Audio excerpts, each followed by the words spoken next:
Mr. Jim, it's up to Yes. you. Oh, we have a quorum, right? Yes, Two, we do. three, yep. Okay. So you want to start with public safety? We do. I invited Matt. I got some numbers today for mainstay retirement for something that I want to talk to selectmen with next Tuesday night. And we've been talking about changing the retirement plan there. There's a special plan for police and fire, since you really don't want 60, 65-year-old firemen and police officers running around the countryside. If you look on line 304 on page 12, and this will all be spelled out in a note on the next version of this that you get. But if you go under my column in column C, I've got 47,900, same as Matt does. And in rough numbers, if you add $9,000 to that to change that to 56,900, I'm saying that can be a placeholder for selectmen and you folks to consider changing the retirement plan for the fire department only. Our two police officers that are not our employees, they have their own retirement. So this is just the fire department. I don't really care if you vote on this number tonight, but just to give it to you if you want it. Up above in line 297, the total for public safety, with that idea in there is 1,339,031. 1,339,031. What that does is give a 25-year service retirement to somebody without an age requirement. And I think that's a good retention tool. And I think the selectmen can also consider that as part of a package. And I see Matt's got his hand up, so I'll defer to him.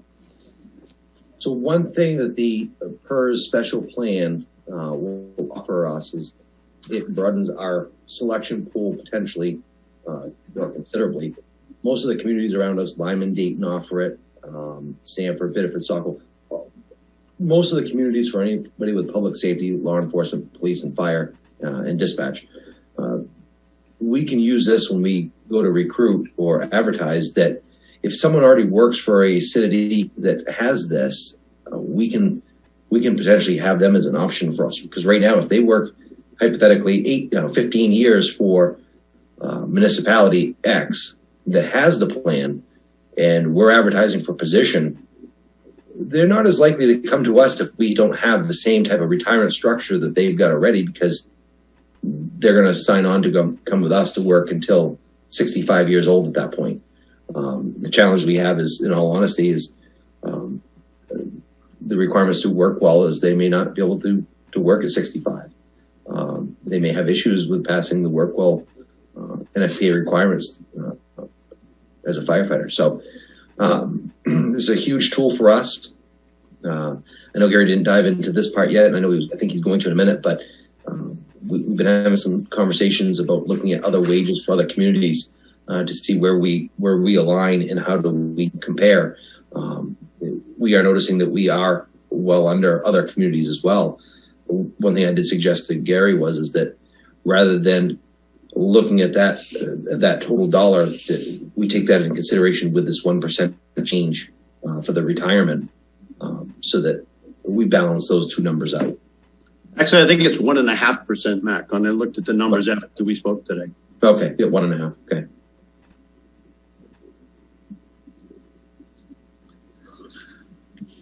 So other than that, in line 301, you folks we chatted about the two new firefighters. I think you were all here last year for that. And as far as I know, you support that. So that's the only red ink and in terms of a change in line 301. And I think other than that, it's time for you folks to ask any questions that you have. So as far as this retirement, you're not in the other line for retirement already in the beginning? Line 15. Are they in line 15 now?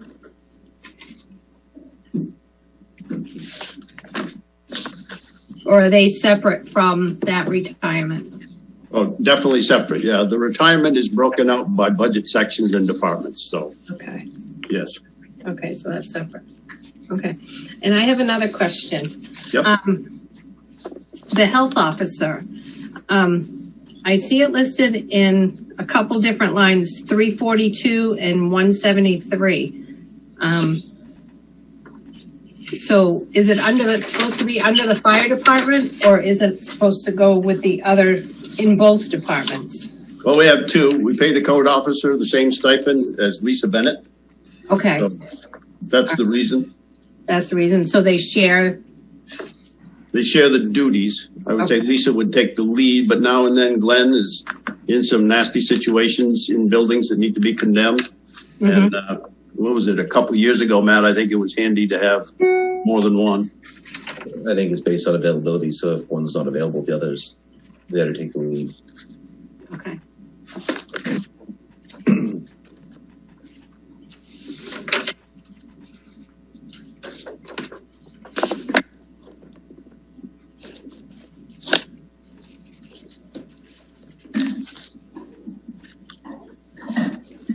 So if we added 2 more firefighters, that would be the 4 that you asked for last year, right? Correct. And we still are, it's an ongoing effort to continue to recruit. We're doing whatever we can, but obviously the pandemic hasn't helped us with that, but and the numbers certainly don't look like it's helping moving forward, that's for sure. Are they right out of school, Matt? I'm sorry, say that one more time. Are they right out of school? Well, the retirement is what's going to help us is that we can hopefully get people that aren't directly out of school, that we can find someone that's got some years of experience. That's a huge factor. I know that we've got some really potentially for some strong candidates this year that have interest that work with us that in all reality, they're in a retirement program that's better than that. It's a 20-year no-age retirement for the city of Westbrook. And they've been working with us as a call in the call department for several years now, and he knows obviously we've submitted this, and I think he's been eyeballing it last year to see if it made sense for him then. But he's up for retirement now, and he wants to transition out of law enforcement. But he's also been a firefighter EMT advanced for I think he's going on 15 years now. He worked for Kennebunk as well. He's been working per diem shifts for us for quite a while. And an individual like that would be a perfect candidate for us for longevity as well. Matt, didn't we have somebody in the last round of hiring when we hired Addie that wasn't interested in applying because we did not have that retirement transition? We had several. We had several people that were interested. Goodwin's Mills added it last year as well, that retirement program, because they saw the need of it, and understandably as well.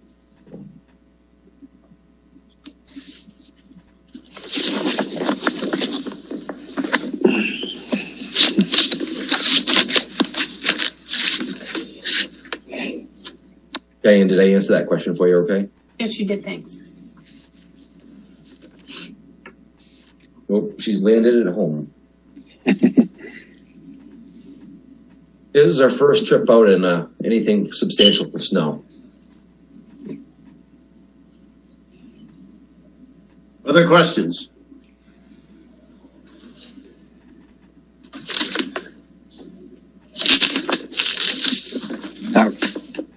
Not for me, not right now.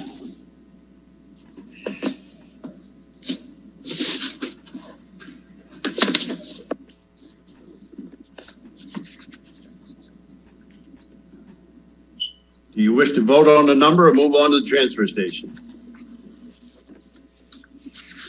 I think we should vote on the number. It's not really a question, but I think, Matt, I understand completely. In an effort to this new pension plan that you want to offer these guys, and you said it, I just want to make sure I understand, because I'm all for it. We're getting the other 2 men that you requested last year. If we can get this retirement system, it's just one more leveling of the playing field, so to speak, in your mind, to attract candidates. That's a great way to put it. Too. It's leveling it with other communities nearby and across the state. But yes, and our issue long term, the reality is, and I'm not saying, we work right now to 65. That's the current plan that we've got. The reality is, I'm not saying a 65-year-old person cannot do the job.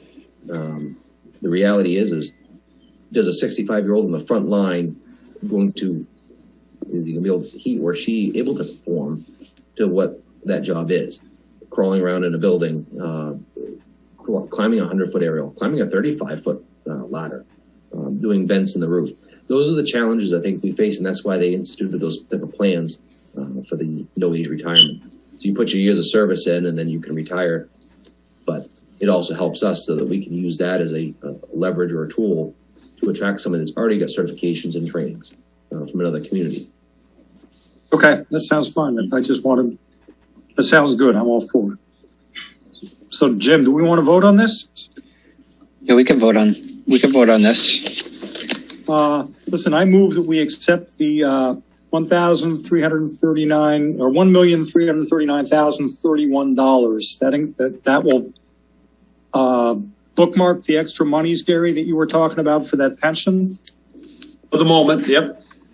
So that's my motion. Okay.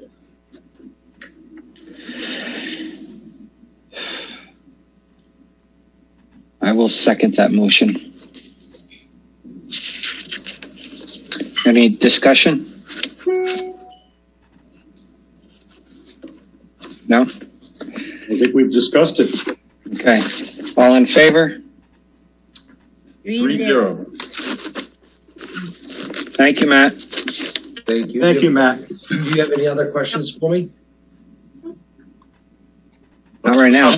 Not right now. Matt, before you go, I don't think there's anything in Ross Corner you need to add. That's pretty cut and dried as usual, isn't it? Nothing in this earth-shattering that I've seen. Good. And then I think the same thing in the capital improvement. The things that you've got in there, the doors and the other things are pretty routine. Yeah, I think we talked about some of those before, the flooring. Yeah, I can handle those. Yep. And I think the only other thing in capital, other than the overhead doors, I believe was in equipment, and that was to replace the 2008 Trailblazer. Yep. And whether or not we put a plow on the pickup. Correct. Okay, thanks for tuning in. All right. Thank you. You're welcome to stay. It's going to be exciting. So, Okay. I'll kick around for a few. Hydrant rental, Jim, page 14. Hydrant rental.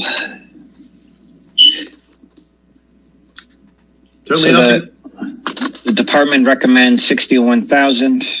The town administrator recommends 61,000. You were going to say something, Gary? Just nothing has changed as far as we know. We do not know of an increase coming up from the water district here. This is a percentage that we have to pay our water district for PUC regs. Pam Whitman, the secretary, told me as far as she knew, this was about a month ago, it was not going up.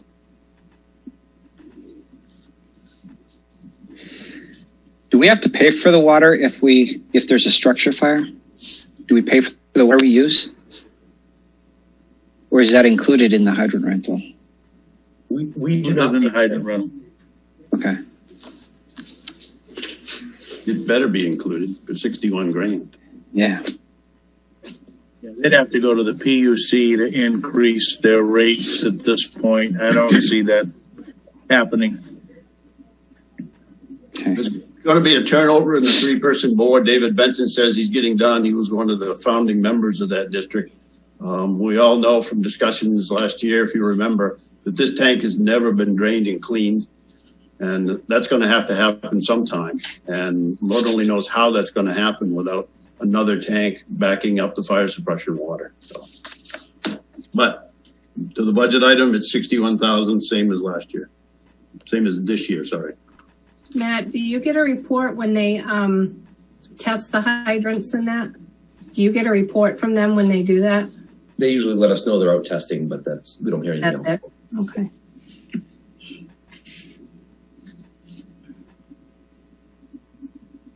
Then I'll make a motion for 61,000 for the hydrant rental.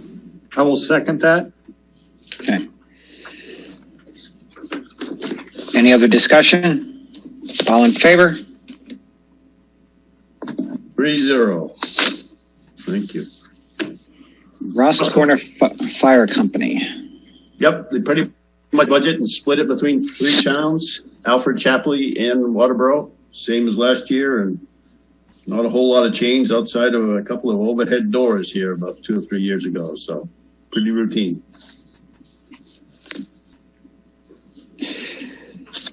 I'll move we accept the 9360.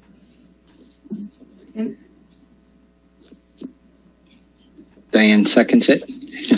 Okay. All in favor? 3-0. Thank you. Transfer station. Josh is here with us, and I'll defer if he wants to make any opening remarks. I'll just notice that on line 363, we've upgraded a part-time person to full-time, and some additional time in there, and a little bit of merit increase to get the wages up a little bit more for a little bit more of an incentive to work weekends, since we did that with rec. So there's a significant increase there in that line. What's the incentive for them, Gary? In terms of wages, Yep, because Parks and Rec got 17%. What is this one getting?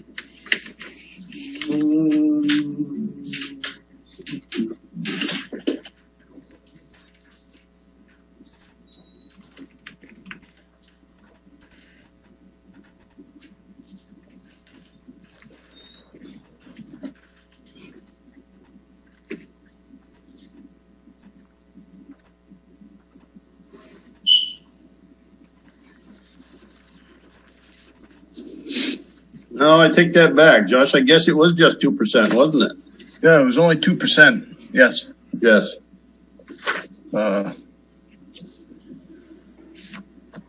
Yeah, we had brought Joe up quite a bit last year. That was from $11 to $14. The others were already there. So I take that back, Diane. Okay, all right. They are at from $14 to $16 now. Okay.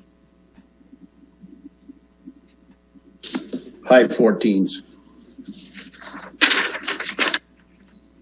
Josh, do you have things to add? Not on that line, no. You have questions in detail of the facility there. Josh can answer them better than I probably.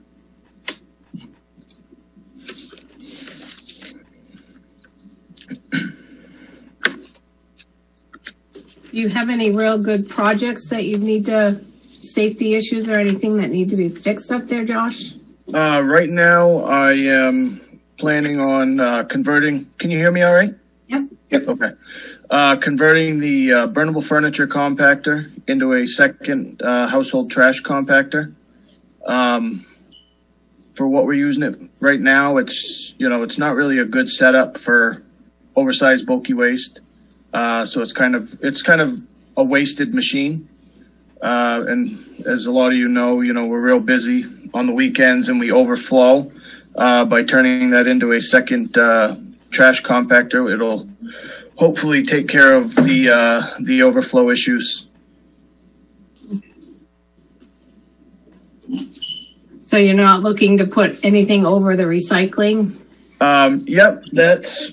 Is that in this one? Yeah, I was going to kind of focus on that more in the spring. Not right at this new moment. I am putting a new cover over it, the one that's existing there now. I'm going to redo the metal on it, but right now, nothing until the spring. Okay. Well, I think she was probably talking about a roof. And remember, we put that out to bid years ago, and we had 40,000 for it, and the bid came in at 120, so we never did that. That money is gone. Diane, were you talking about the good sized roof that we would like to put over there? Yeah. We did not budget for that Okay. All right. in the capital here. So Dennis, is there any way in a warrant, or I don't know if you have to do an ordinance or something, so that the money that they're collecting through all their fees and that can stay with them to do some of this extra work? Can that be done? Or does it have to go through an ordinance committee or the charter? The ordinance or the article can be worded that any residuals or any of the revenue above a certain amount could be retained. I think it's just easier to look at it annually and address that in, typically it's what, Article 4 or Article 2 or whatever, the carry forwards. But the money that was in that account to put the structure over the recycling bin, I thought was still retained in that account, but I'm not sure that didn't just roll into. It wasn't a capital, was it? No, it was. It was part of the budget to put that in. But we raised X amount and then we carried it over, and we raised X amount and carried it over again. So, but I'm not sure that we've identified that as an account that has available money to put the structure over it. Unfortunately, in hindsight, we go to an engineering firm to put a structure over it. So your bids come back at $150,000 instead of $30,000. Mm-hmm. So because they've got everything and plus the kitchen sink in it, but so we could probably resurrect that process to determine whether or not that funding is it. If nothing more, it's in unappropriated surplus. Okay. But we should be able to track how much was in there when it rolled into unappropriated surplus or surplus of the fund balance. Because I'm sure the fees that they turn over at the end of the year, if those could stay with them also, that would help them out getting some of the things that they need to have done. And right now, the fees need to be reviewed because I don't believe, and Josh can jump in here, but there are certain fees that are not covering the disposal fee, our disposal fee. Okay. Yeah. We, right now I'm working on a new updated list, and I'd like to have that out for when this new budget starts, give people some time and put it out there so that you're not really blindsiding them. The price of disposal, just about everything is going way up, and there's a lot of things where we are breaking even. There's a lot where we're not breaking even. Like right now we're not charging for oil or antifreeze. In the past, we never had to pay for it. Now we do. 50 cents a gallon for oil, 75 cents a gallon for antifreeze. It adds up real quick. Air conditioners, any Freon units, we're charging what they're charging us to dispose of them. And as far as demolition debris and shingles and sheetrock, really without scales, it makes it hard to, judge loads. So I think we need to just, fluff those prices a little bit, just in the event that we aren't charging enough on loads that we can, at least not sink ourselves, if that makes any sense. Yeah, it does. Diane, I understand your point about dedicating the revenues. I don't philosophically argue with that. We just have to remember that, this is a, $500,000 to $600,000 budget, and their revenue is somewhere north of $100,000. So we either put all that revenue towards the expense line, or if we sequester that and carry it forward, then we use more money out of the fund balance to fund the budget overall. It nets out the same. You can do it either way. Yeah. Well, I guess my thing is if they need the money to do some of these things, then it should be available to them to be able to do it. Yeah, that's our job, to put it in the budget. In that year. We did that before, and unfortunately we budgeted $40,000 for a roof that was engineered required bonding contractors, and there are a great many contractors who aren't bonded, who don't even participate in jobs like that. This is a relatively small job, and that's why we only got that one bid. I was talking to Jake Lozier, and maybe we need to talk to some other builders here, and instead of engineered plans, although we might need some because it's a structure in a public place, we don't have to over-engineer this and spend quite as much money on architectural/engineering services to just get a roof over that enclosure, I hope. Okay.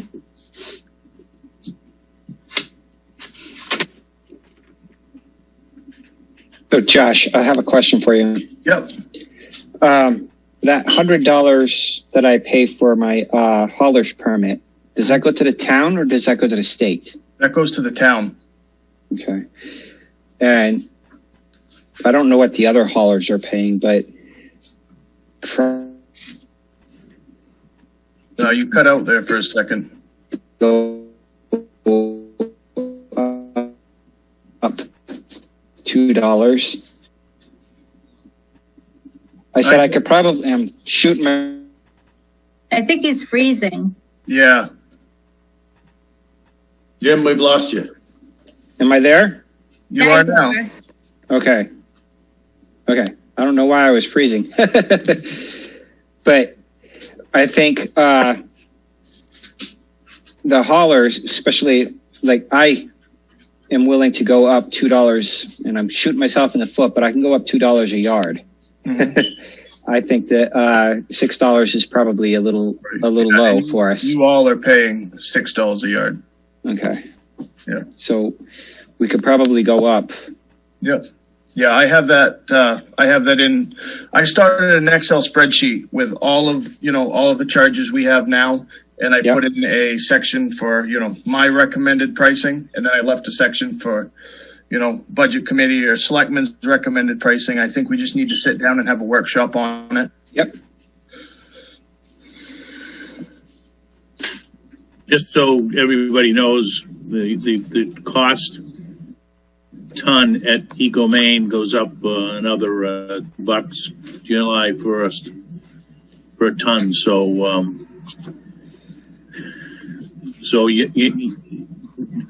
Jim brings up a good point. Maybe we need to pass that on to the commercial haulers. Yep.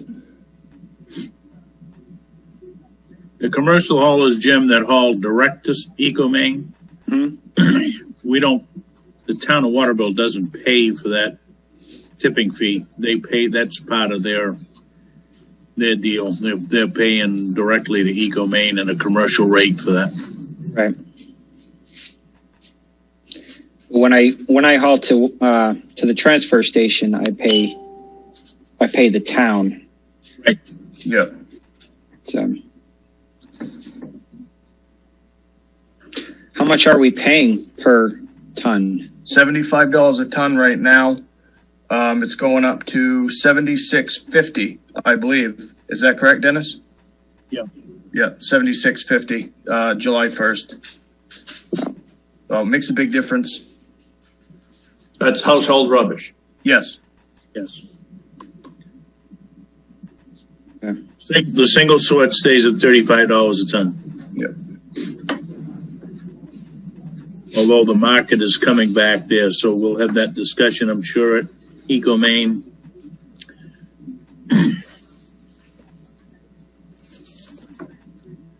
Because we never paid a tipping fee for single sort because the market was always so good for recyclables.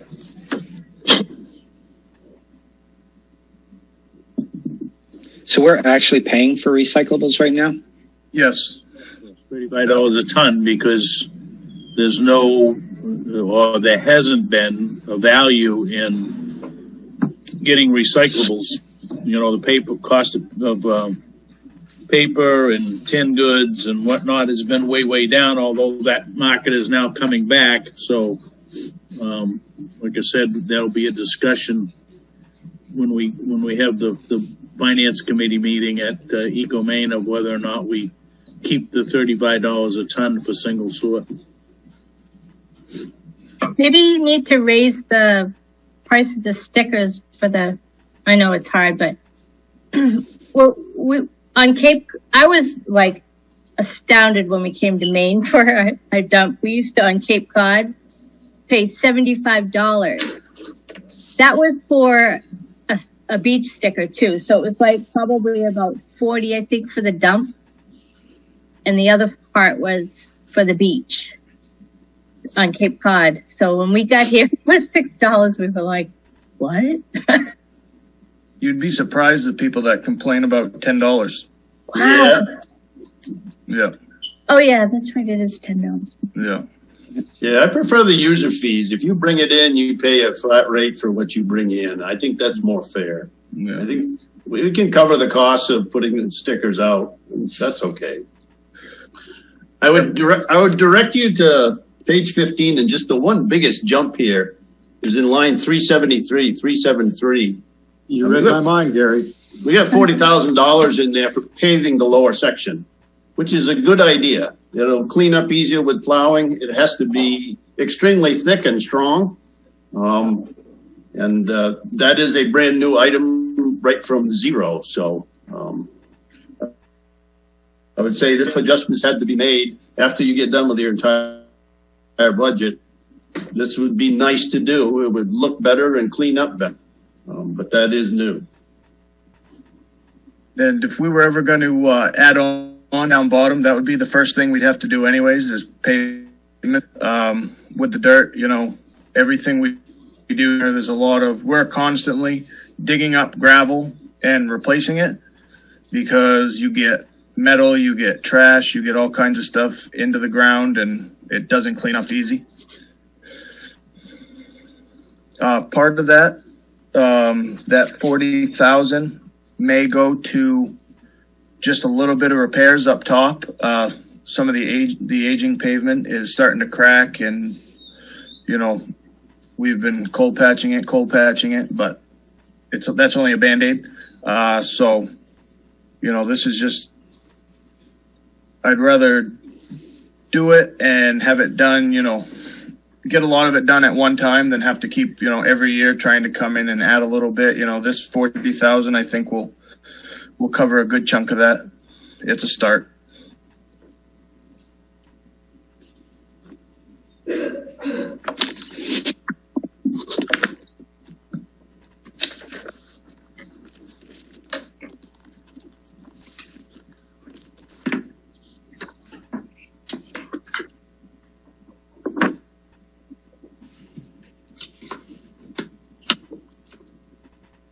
Anything else?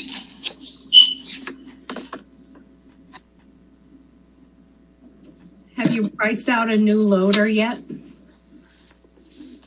Yes, that's in the capital plan. 27? And that's a pretty close price. We put in $130,000 and then just roughly financed it. Okay.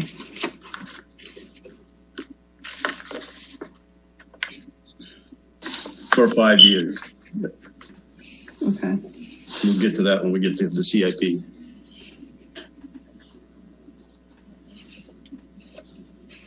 Since we just put 14 in the one Josh is using now, we ought to get several thousand more dollars for it, hopefully when we sell it, assuming that we do sell it.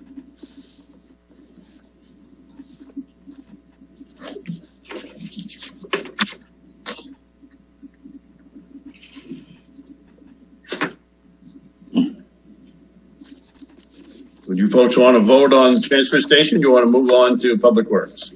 Let's vote on it. Let's vote. Yeah. I'll move that we accept the 672, 635.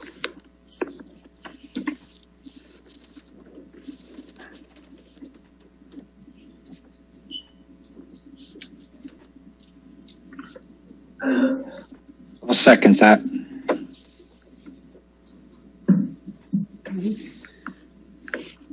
Any other discussion? No? All in favor? 3-0. 3-0. Thank you. Right. Thanks, Josh. Yep. Gary, do you want me to stay on and give you a hand with the Public Works? You certainly can. Yeah, I mean, I don't have no problem with that. Let's see how well I do.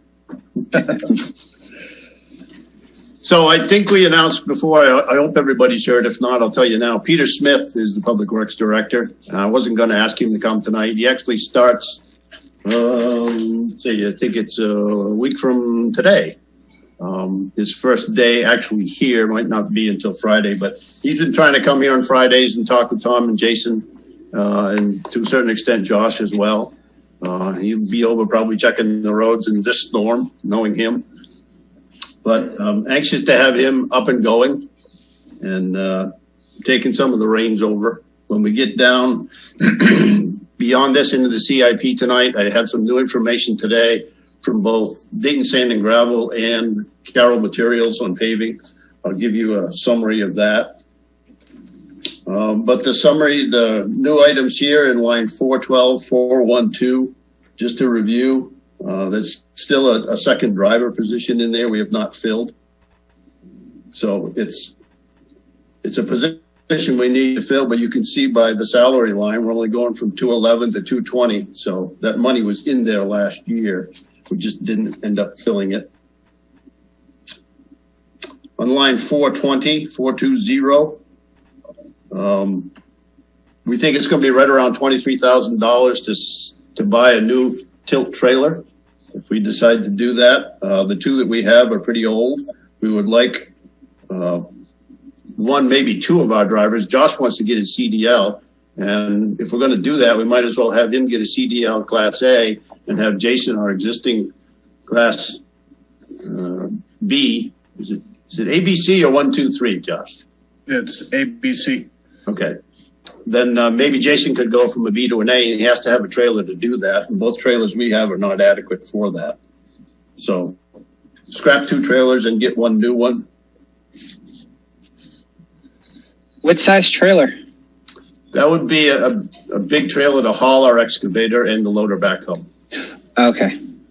that the dump truck would pull. Okay.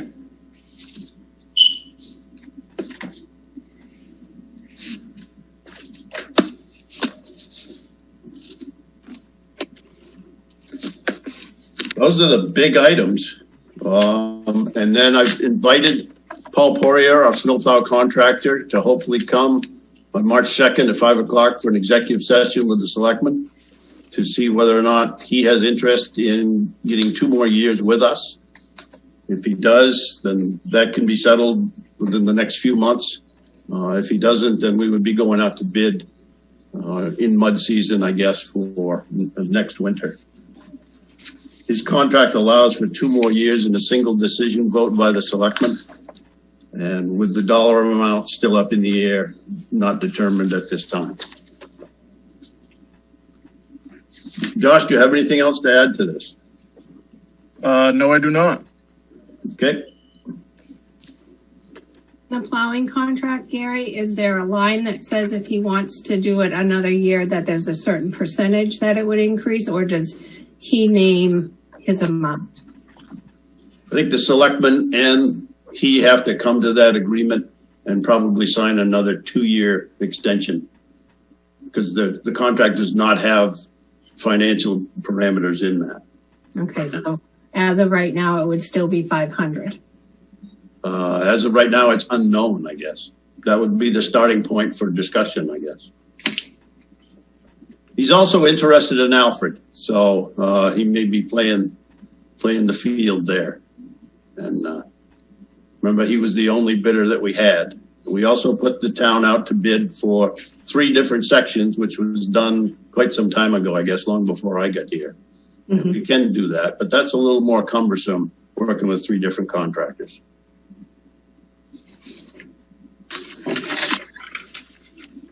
I think that's all the comments I have. Dennis, do you have anything to add?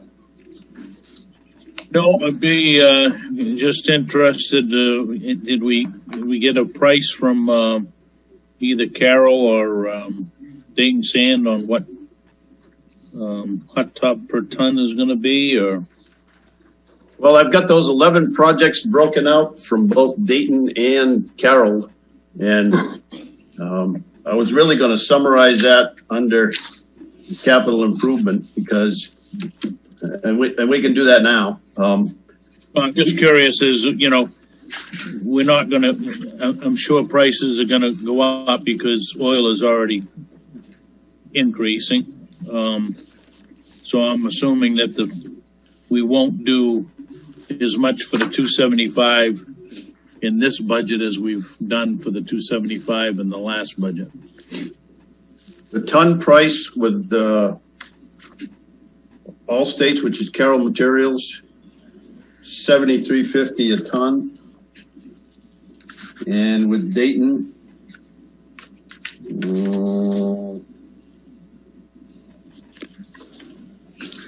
they do it by the yard. I'm guessing a square yard must be all of a ton.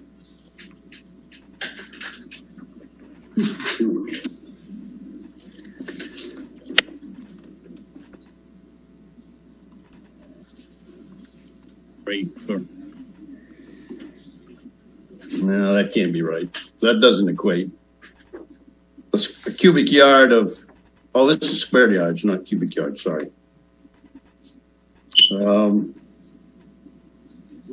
They don't have the price on here. But I can tell you that Dayton's prices were considerably higher than Carroll Materials. We've got 11 projects here and that will take somewhere in the neighborhood of $700,000 if we did them all in 1 year. I'm not suggesting we do that. We can make a very big hole in there by taking the existing about $260,000 we have between now and June 30th, left over in the hot top line and the capital line, the upgrade roads line.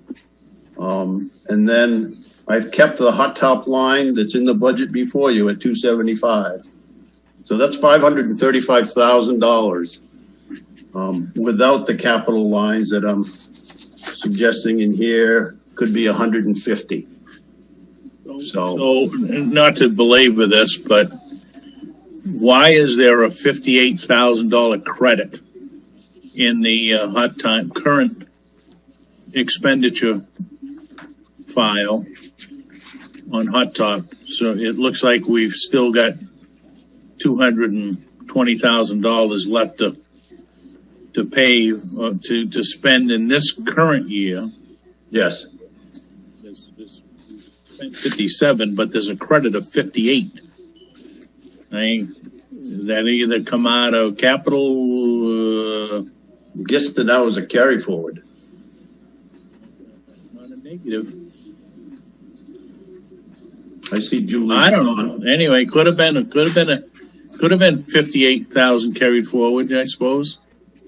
Oh, I think very easily considering what we didn't do last year. So I'm keeping we're not in the CIP now, we're in Public Works, but Yeah. I'm keeping the hot top, the line, which is line 423 at 275. Yeah. And then when we get into capital, I'm thinking I'll keep that down or not up a whole lot, keep that at 150,000. And then we're going to have Pete Smith and the crew here work hard and starting early this season to spend that entire 260 between now and June 30th. Okay. So that doesn't get you any closer to a vote on Public Works, but. Gary, on line 437, grounds and maintenance, Yep. was 12,000. You want to get an itemized thing to see, because according to the expenditure that I have on 217, there was, I think, 11,000 spent this year on grounds and maintenance. So you were going to get more of an itemized from Julie, I think. Okay, I don't see her on here. Josh, do you recall whether most of that was mowing, or was some of that, a good chunk of that was that materials? So for the grounds, I don't think David was breaking everything up. There wasn't a certain fuel account. There wasn't a payroll account. He was paying everything out of that one account. Including Sean's time when he mowed for a day, you mean? Yes. Yep. And like I said before, I think it needs to be broken down into separate, categories. But Well, it should be, because back in line 412, we've got 7,500 there for seasonal grounds labor of mowing. right, All of that labor time should have been taken out of that line. To Diane's point, if you look at the mowing account now, we've used $65 out of it. yeah, that was. And out of the grounds account, we've used 11,200 out of the 12,000. So Right, I guess everything was being dumped into one account there. yeah, Yeah, because Friendship Park didn't get taken, there's a lot of work that needs to be done there that didn't Yep. get done there this year. So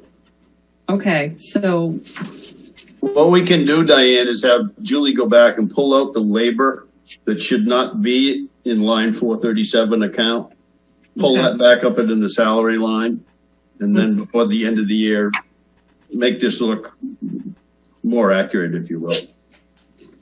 well, I think it should, because that just seems like a lot for a year when the fields really weren't used all that much. Yep, I agree. Seeding it and taking care of it, and other than just mowing it, what else was done to them, really?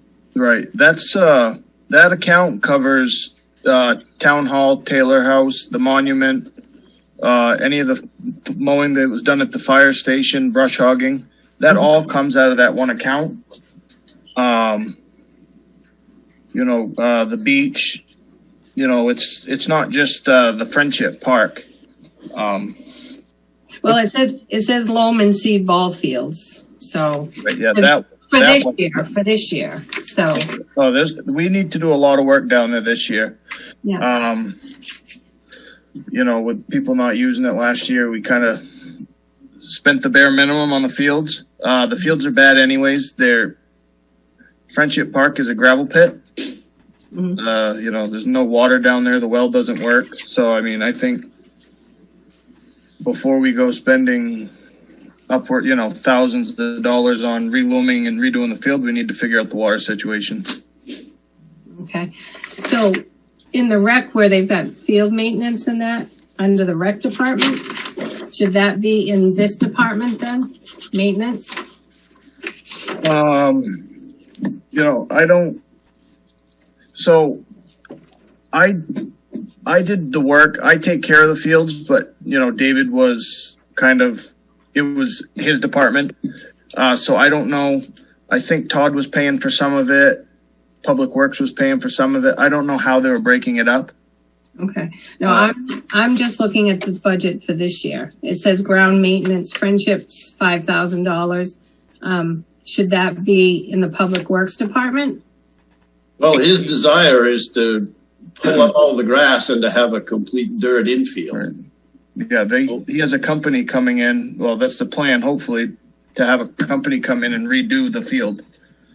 Oh, okay. Because I talked to a couple of other towns and they've never heard of that. Are they pulling up the infield grass so that they can have it as a dual field so they could do baseball and softball on it? Or is it just going to go strictly baseball?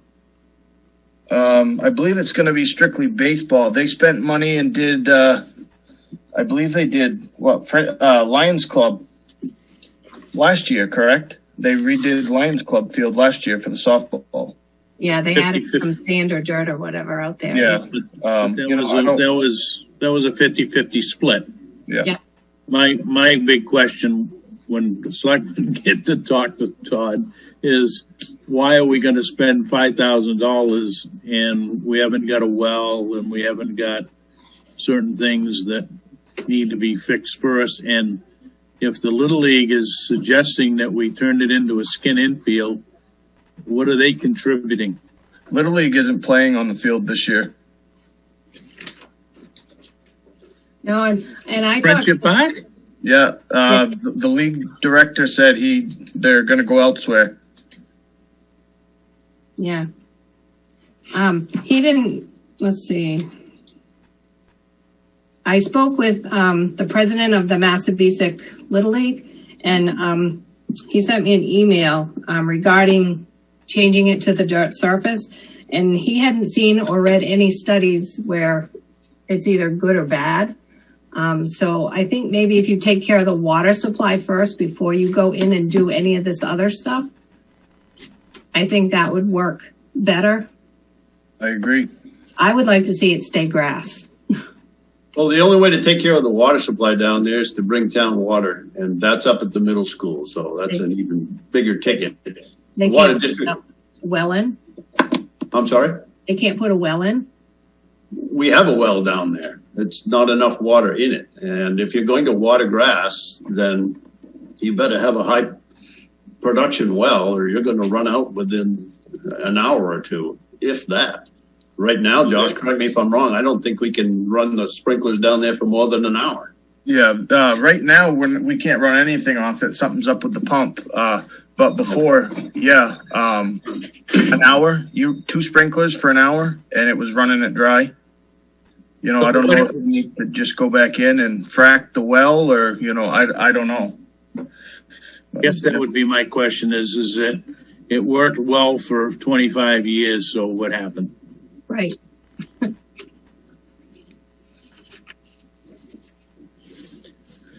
It never worked. It didn't work right since when Doug redid it. It never worked right. maybe that's the smoking gun. I don't know. But Yeah. let's go fix it. So, but I've been saying that since day one. It's crazy to spend money down there unless we fix the well. Mm-hmm. Spend all that money on a new field that's just going to die if we don't get water. Well, if we're taking the grass out, and we may not want to do that, but if we do that, that obviously requires less water. Well, you still got the outfield to water, but anyways, I would rather see the grass stay there. I think to me, it's a aesthetic thing. And he also told me that he had been giving the town $600 a year. And that was an amount that was agreed upon. Are they still doing that? I don't know the answer to that. I wouldn't be surprised that they might have stopped when they stopped playing there. Yeah, I'm not, $4,000 question. he didn't say. So this is just coming from their president. So in having a conversation with him. So If that's all they pay for the field, that's a heck of a deal. well, he said it was agreed upon before he got involved. So I'm sure it was an old amount that it was agreed upon. So, Yeah. but I called Buxton and Sanford and Hollis, and they can't have any idea about the grass infield for a baseball. So You mean the dirt infield? a dirt infield. Sorry, yeah, they're all grass. So, but I've never heard of that. A dirt infield. for baseball, I never have either. So I don't know where he got this information from. So, but I would like to see him wait on the company first before any digging is done. In other words, wait on pulling out the grass is what you're saying. Yep. Yeah. Yep. I think the board will have that discussion with him when we review the budget. Yep.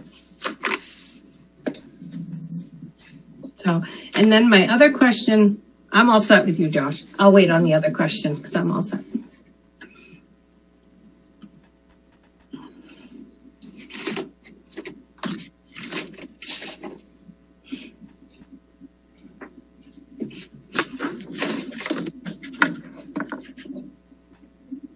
So Diane, am I correct in saying you were not suggesting any amendments to the public works budget? Maybe moving that money over from Parks and Rec into their budget where it has to do with maintenance on the fields and stuff, because I thought that was all turned over to Public Works. Yeah, if we find out if most of that 5,000 in rec is going to be with a contractor, I would say that wouldn't matter where it would be, but I think I'll circle back around with Todd. Okay. And, But certainly, it's not Parks and Rec anymore. It's just Rec. right. Right. I'm lived here too long, so I still call it Parks and Rec. You live next to it. Part of it. So, okay. So what do you wish to do with the public works figure, lady and gentleman? I'm going to say, I'll make a motion that we go with that amount. 1,504,385. Okay. Was that a second, Jim?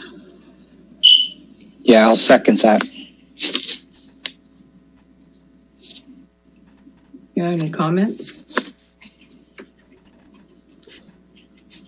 Nothing? Oh, All in, I'm gonna say something. all in favor? 3-0. Thank you.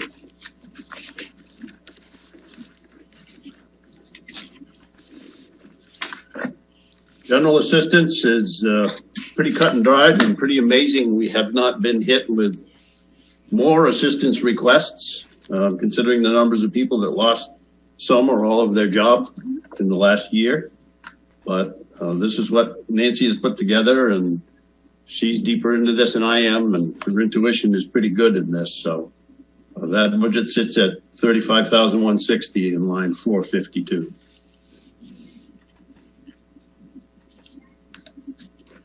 I move to accept the 35,160. I'll second it. All in favor?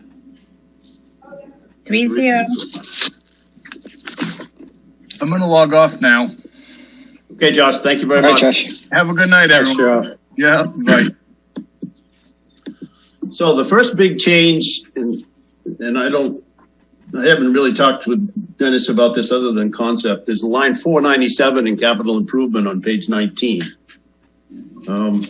Something we really need to understand, because this is $183,000. This is for the generator for the middle school to make a proper Red Cross certified emergency shelter in that building. It's not going to power the entire school for classrooms during the day, but it will give you hot water. It will give you the full kitchen. It will give you heat in the gym and the cafeteria enough so that that could be a 24/7 emergency shelter that we do not have today. RSU 57 is going to reimburse the town 25% of what the bid price is for this generator. And this $183,750 is an amount that we were awarded. In other words, up to that. So if the bid comes in less, that's fine. If it comes in more, then we have to discuss that with the school. So is there something you're adding, Gary? What I'm doing here is telling you that this is completely offset by 75% reimbursement for whatever the amount is, 185 or less, from FEMA, and 25% from the town, from the RSU, I'm sorry. So you just have to keep that in mind. And if you look up on line 487, we've gone right now, the item here is 471,000 and change, whereas this past year we were at 258,000 for CIP. Very significant increase. If you pull that 183,000 grand out of that, you're down to 312,000 for this total section in terms of a net cost to the taxpayer, which is where our heads all ought to be. Any questions on the grant and understanding that it's 100% reimbursed from two different sources? Hearing none. To Diane's point a while ago in line 496, there's a new loader backhoe in there.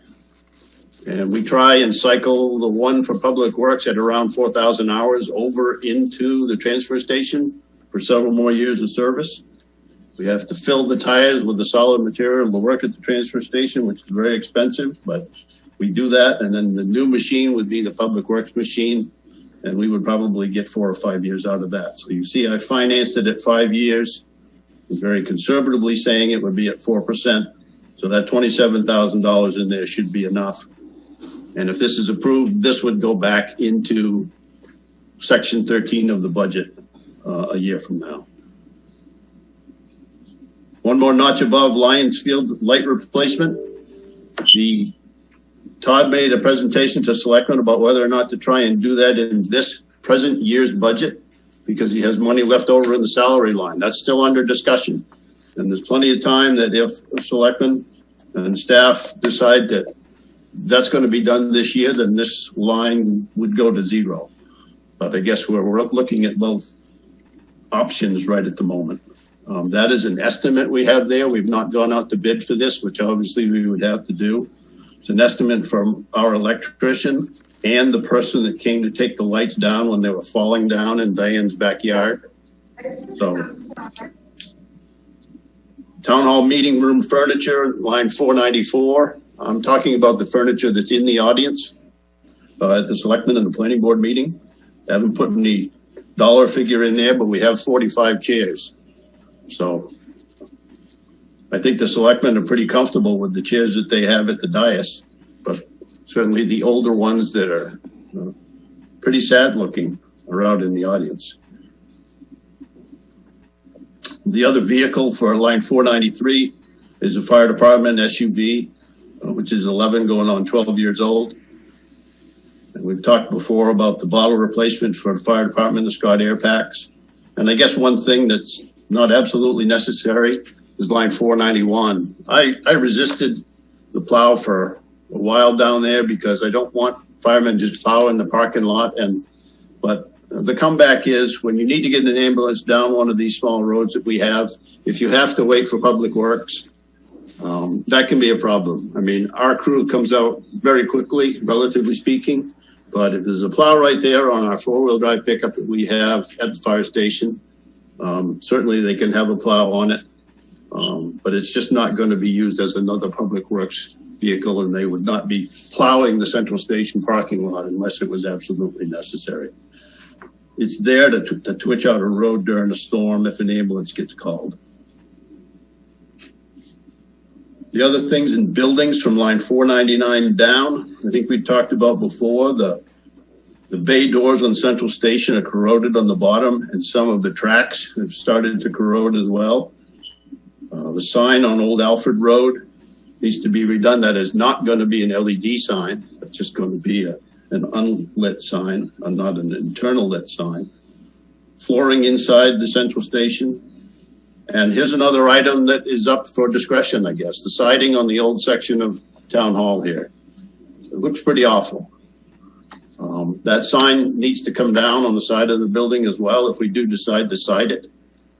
And essentially you would be doing 3+ sides. You'd be doing the cemetery and all the way coming around in the end and out on Townhouse Road.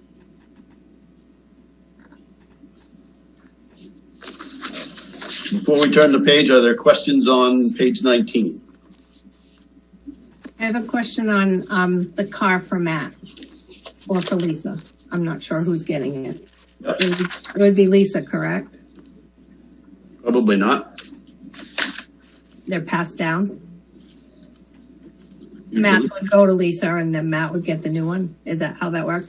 And that doesn't matter. Have they priced out a car?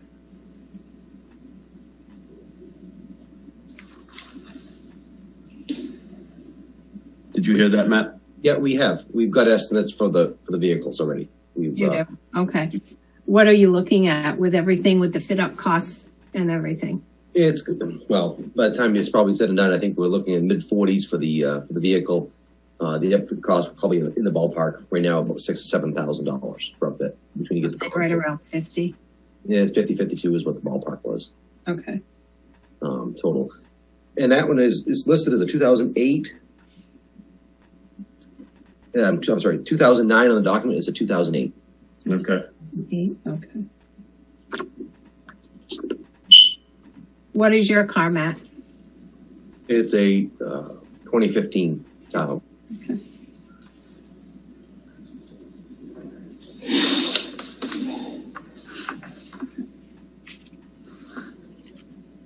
And the fit up costs for that were 3,000 to 4,000, Matt. Radios, sirens, etc. It was 6 to 7. I don't have that paperwork right in front of me either, to be honest with you. So that's why I was estimating what it was on the document. But So are we going to finance for 4 years? that's I think done before. Yep.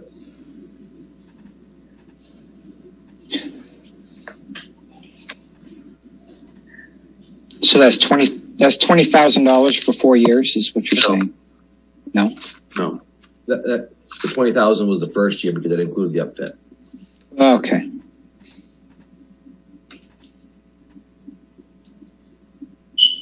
And at that rate, the fourth year, might not be that much. Might not be that 15,000. I think it was in the ballpark last time, $12,000 thereabouts. So would a lot of this have to go out for bids? Is there a certain amount that you can spend before it has to go out to bid? Not just for the vehicles, but for any of the 498 down? Dennis can probably answer that one. Well, they have a purchasing policy that would require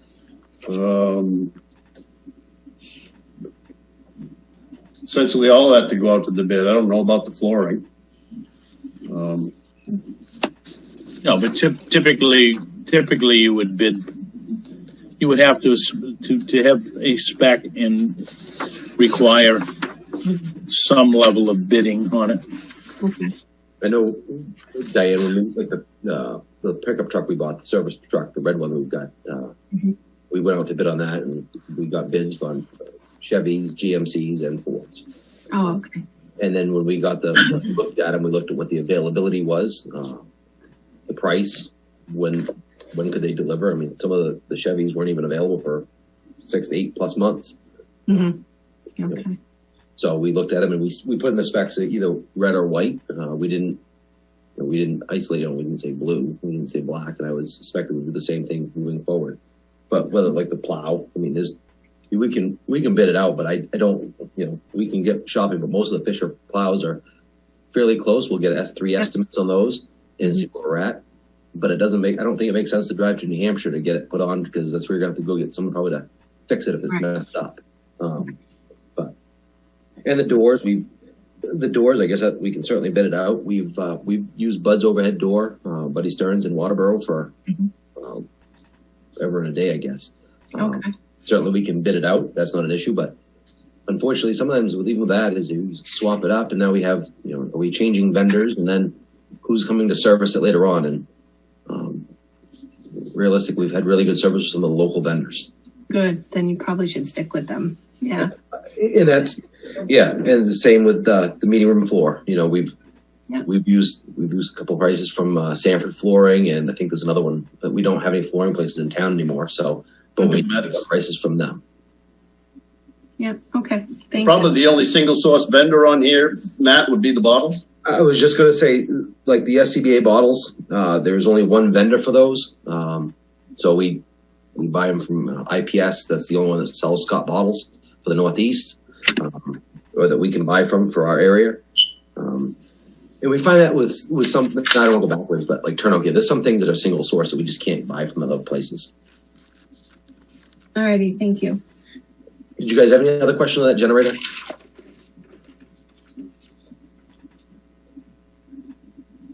This is part of the hazard. That was part of the hazard mitigation grant. Is where we stuffed that into for the grant.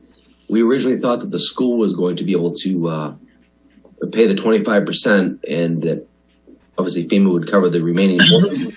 However, it is a reimbursable grant, and the school is not eligible to receive those funds directly, so it has to go through the town. And it will power a majority of the building for all the heat and essential. And the way that building was pre-designed was that the lights work throughout the entire campus for emergency purposes. But the generator will give the kitchen, the gymnasium, the lavatories, the common area between the nurses station. So we can operate that if we need to in a disaster or emergency, and be able to house just about everybody that we would need to house from Waterboro, and probably even expand if we had to into classrooms. But we don't foresee that being a need at that point. But the options are great, and it's something's long overdue for that building and for our community.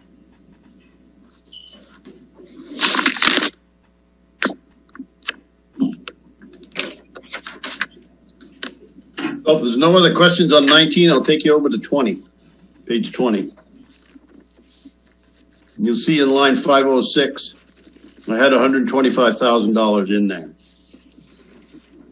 for your consideration in that for selectmen, and as we look at all these projects, the 11 that we have, I guess, I'm bumping that to $150,000 in my line under column C. And you'll see typed in here at a later date, Ospey Hill, Middle Road, Deering Ridge Road, and Star Hill Road. Some of these need a top coat from a base coat they had this past year. And Ospey Hill Extension is a dirt road right now. It will just get a base coat. So if you put that all together with the 260 that we have available this year, plus the 275 that will be in this proposed budget for Hut Top, that gets us well, deep into almost $650,000 in paving this coming year, which is a lot. But if we start earlier and do a better job than we have in the past to get those spring paving done before June 30th, we have plenty of work to do. And I'm going to make copies of these proposals that I got today from Dayton and Carroll Materials and give them to both the selectmen and you folks. Selectmen will get it next Tuesday, or maybe I'll just give it to you by email, all of you. Budget committee, when you get your packet later this week, and selectmen next week. So that for the 150, if you go back to page 19, and I'll give you a new total for line 487. Instead of the 471,201 under column C in my column, that number would be 496,201. 496,201. And keep in mind, 184,000 of that, or just under that, is that grant that's coming back. It's a significant increase going from about 258,000 in this present year to 312. But the cost to the taxpayer is that, and it's not what you're looking at in the total figure.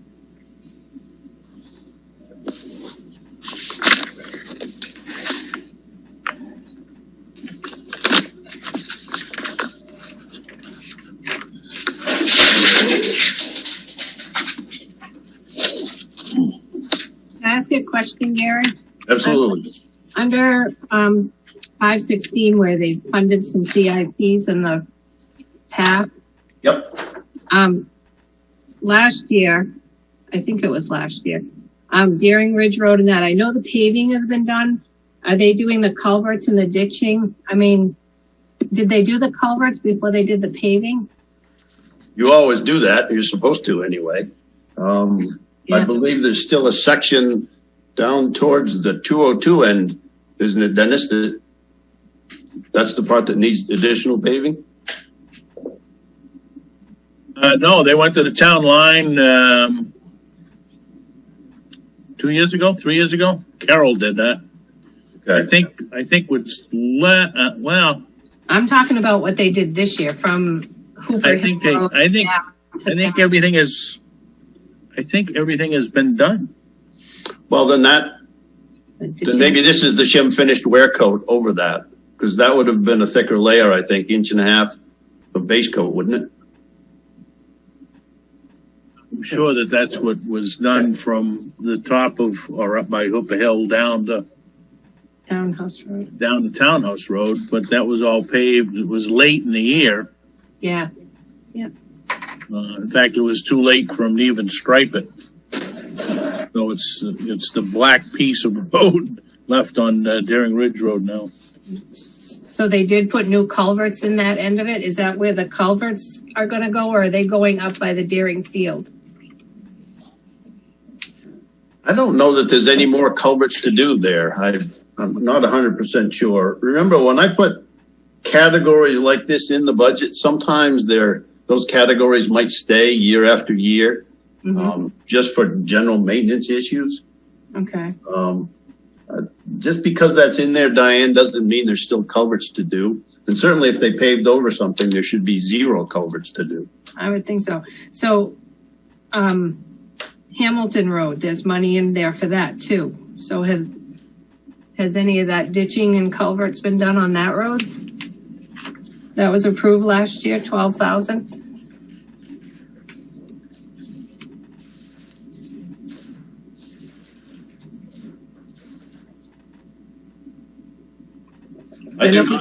do not think that was done. Okay, That would be something that would be done in spring. this spring. Okay, all right. We did the Oak Lane drainage structure, Pheasant Run drainage structure. Those were smaller jobs. Mm-hmm. We still have more culverts to do on Middle Road, and probably not 5 because I think they paved over some of those areas last year. Okay. The pavement from Townhouse to Hooper Hill on Deering Ridge was done. Yep. Yep. Okay.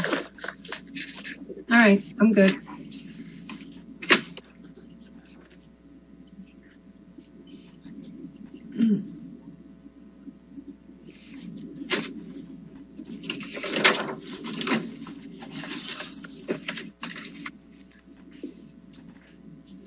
If you want to let this slide and think about, numbers and get this other packet later this week and see these new numbers, I don't have a problem with that. And remember, you can always go back and revisit for any changes that we make or any changes that you want to make before you're done. And Selectmen will certainly, be doing some of that as well. I'd kind of like to wait until we get the new packet. Okay. Yeah. In that case, going to unclassified at the top of page 21.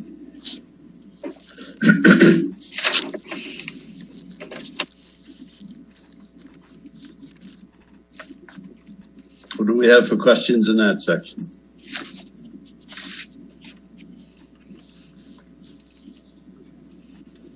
County taxes were what went up. The 460 I put in there as an estimate. It's at 435 this year, I think, and that 460 may be shy for all we know.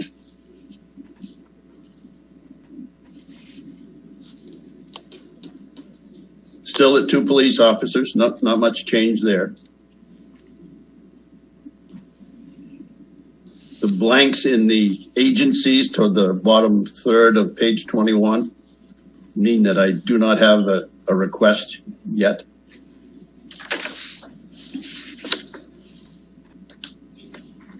So other than the county taxes going up $50,000 in an estimate, there's not a lot of change there.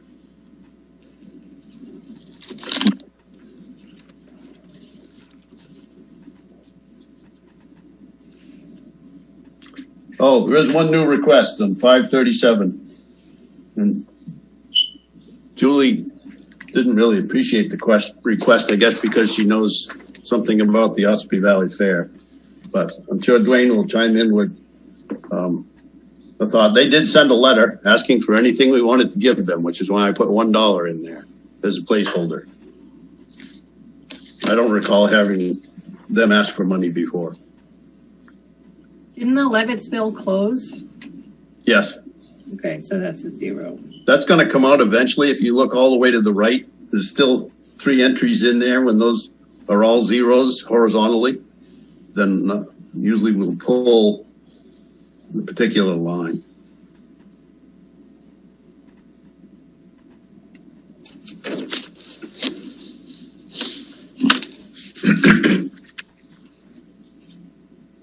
Gary, I have something here that you gave us a copy of for York County shelters for a request.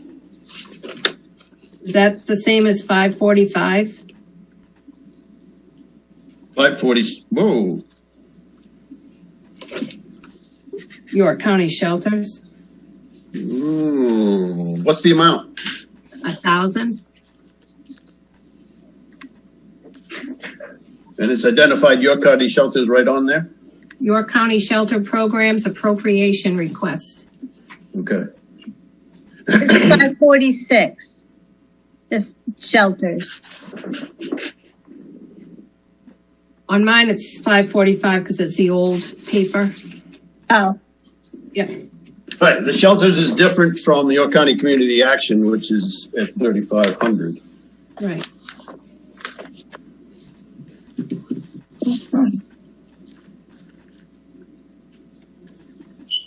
Yep, that's correct. Thank you for that. I do have that. So we should have in line 546 a request for $1,000 for York County shelters.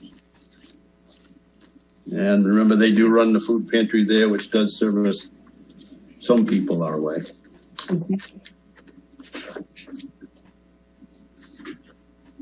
So if you were to approve this line, it would be $718,009.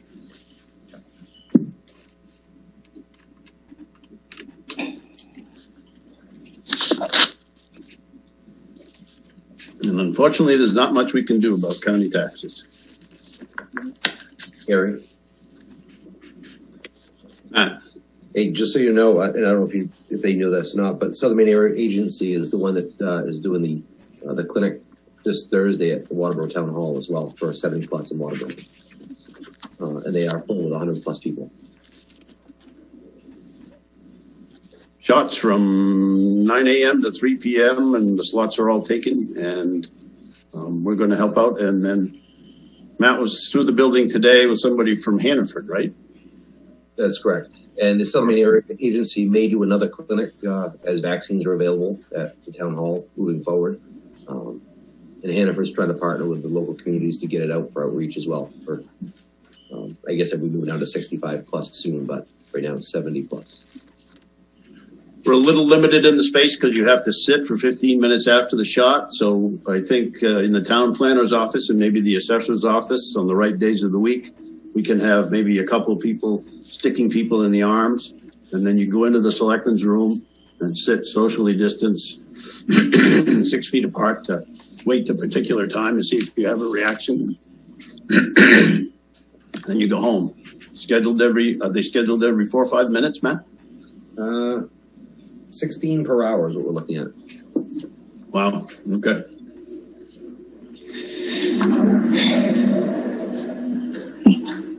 Any other questions on page 21?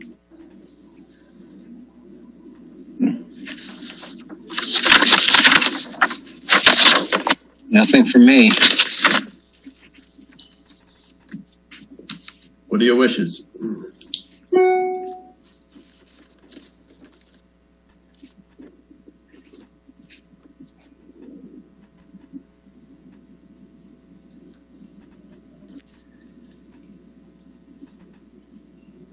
I make a motion, we accept the 718,009.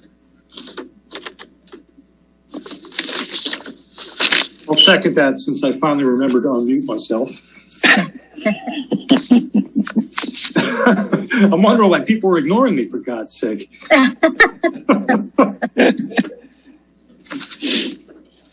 All right, we got a motion and a second, so all in favor? 3-0. 3-0. Okay, very well. Last item, Old Home Days. I'm recommending we not put any money in this because we can carry forward the 13,000 that's in there now. That will take them through May and June of 2022 with the early expenses if the event is going to happen. And then well before that, the budget committee, selectmen, town administrator will be able to budget some additional funds to make that up to about $25,000 if it appears that the event is going to happen. So I took the liberty of putting zeros in all those columns, if you're okay with that. Gary, just so you know, if you look at the expense report, they've got $20,623 available. So we had a little bit left over in addition to the 13 for this year then. Yep. Yep. So a year from now, you would have to come back and probably put only $5,000 in because, as you remember, they have canceled it for this summer. So Laura and I will make the changes that you voted on this evening, and we will call or email you and let you come in probably, possibly Wednesday. I'm not sure. I'm not going to be in the office tomorrow at all, although Laura can do this without me, that's for sure.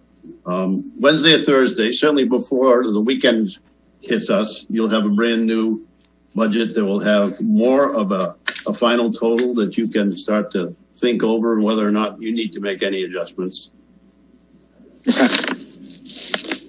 Is there anything else that you want staff to do for you folks? No. Okay. No, just get those questions from the rec director, I guess, that we had. Yeah. On the field. Yep. Yep. And also, in his uniform line, and I know it's only 1,000, it's not a lot of money.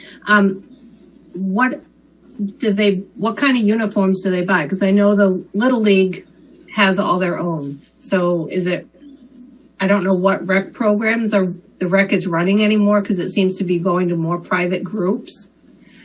So basketball. Okay. Yeah. Okay. They do basketball jerseys, and if lacrosse is there, I'm not sure. I mean, they have some leftover uniforms. Okay. Sometimes they have to replenish, get new sizes or something, Okay. Fill So in. Those aren't included in the registration fee? Depending on the, it depends on Or yes, thank you. The sport. Oh, Senior moment here. Yeah, sport. okay. Yeah, they have to return them if it includes them, but it depends on the sport. Like basketball, I think they keep them. Don't they? oh yeah. I would think now with everything Well, going on there. basketball, they keep them for the older kids. Hmm. Lacrosse, they return them. Yep.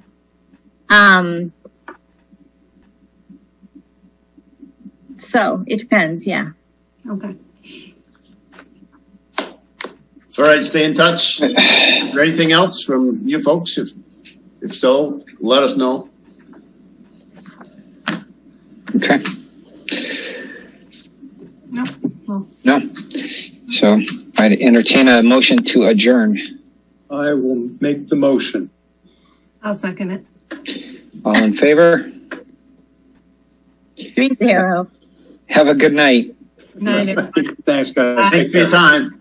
We'll be in touch. Bye. All right. Thanks. Bye.